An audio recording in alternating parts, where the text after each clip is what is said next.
4 দিনের মধ্যপ্রাচ্য সফরে মার্কিন প্রেসিডেন্ট ডোনাল্ড ট্রাম্প এই যাত্রায় প্রথমবারের মতো রাষ্ট্রীয় সফরে গেলেন কাতারেও। দোহায় পৌঁছানোর পর তাকে দেয়া হয় রাজস্বিক সংবর্ধনা। এর আগে সিরিয়ার অন্তর্বর্তী প্রেসিডেন্ট আহমদ আল শারার সঙ্গে সাক্ষাতের পর দেশটির উপর মার্কিন নিষেধাজ্ঞা প্রত্যাহার করেন, যা তার মধ্যপ্রাচ্য সফরকে ঐতিহাসিক করে তুলেছে। উপসাগরের গোটা সফরেই ট্রাম্পের প্রধান ইস্যু ছিল বিভিন্ন ব্যবসায়িক চুক্তি। কাতারের আমিরের সঙ্গে বৈঠকে বাণিজ্য ও প্রতিরক্ষা খাতে $1.2 ট্রিলিয়ন বিশাল অঙ্কের যুগান্তকারী চুক্তি করেন ট্রাম্প, যার মধ্যে অন্তর্ভুক্ত আছে যুক্তরাষ্ট্রের বোয়িং কোম্পানি থেকে কাতার এয়ারওয়েজের 210টি বিমান কেনার চুক্তিও, যা আগামী 7 বছরে সরবরাহ করা হবে। বোয়িংয়ের ইতিহাসে এটি সবচেয়ে বড় অর্ডার। চুক্তির আওতায় আরও ছিল মার্কিন প্রতিরক্ষা সংস্থা থেকে ড্রোন ও ড্রোন বিধ্বংসী প্রযুক্তি ক্রয় এবং যুক্তরাষ্ট্রের জ্বালানি খাতে কাতারের বিনিয়োগ। এসব চুক্তির মাধ্যমে দুই দেশের মধ্যে সম্পর্কের নতুন দুয়ার উন্মোচিত হল।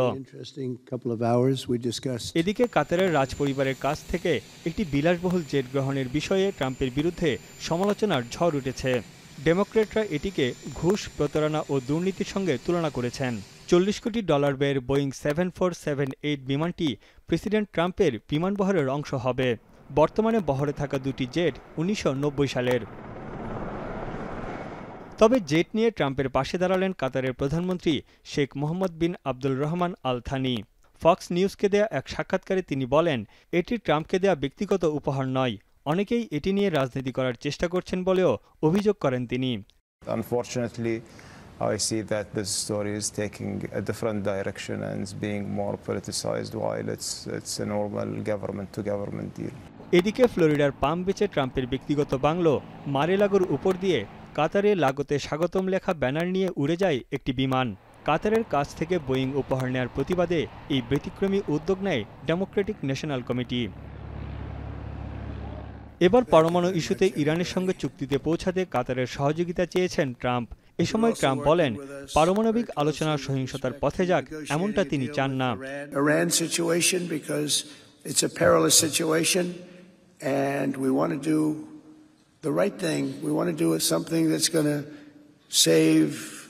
maybe millions of lives, because things like that get started and they get out of control. I've seen it over and over again.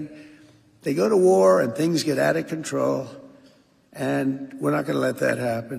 ট্রাম্পের এমন সমালোচনার জবাবে ইরানের প্রেসিডেন্ট মাসুদ পেজেশকিয়ান বলেছেন, কোনো বর্বরের কাছে মাথা নত করবে না তেহরান। ইরানকে মৃত্যু ভয় দেখিয়ে কোনো লাভ নেই বলেও মন্তব্য করেন পেজেশকিয়ান। میگه ما موشک داریم و بمب‌هایی داریم که تصورش هم نمیشه کرد. ما باعث جنگ و خونریزی هستیم یا شمایی که اومدید به کشورهای منطقه می‌خواهید اسلحه و بمب و موشک بدید. কাতারের আমির তামাম বিন হামাদ আল থানির আমন্ত্রণে রাষ্ট্রীয় নৈশভোজে অংশ নেন মার্কিন প্রেসিডেন্ট ডোনাল্ড ট্রাম্প।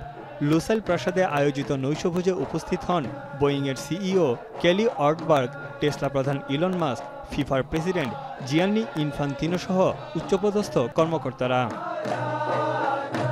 তানভীর জানি, এখন বিশ্ব। একনল হ্যান্ড ওয়াশ 100% প্যারাবেন ফ্রি, তাই নিরাপদ হাতের জন্য আস্থা রাখুন একনলে।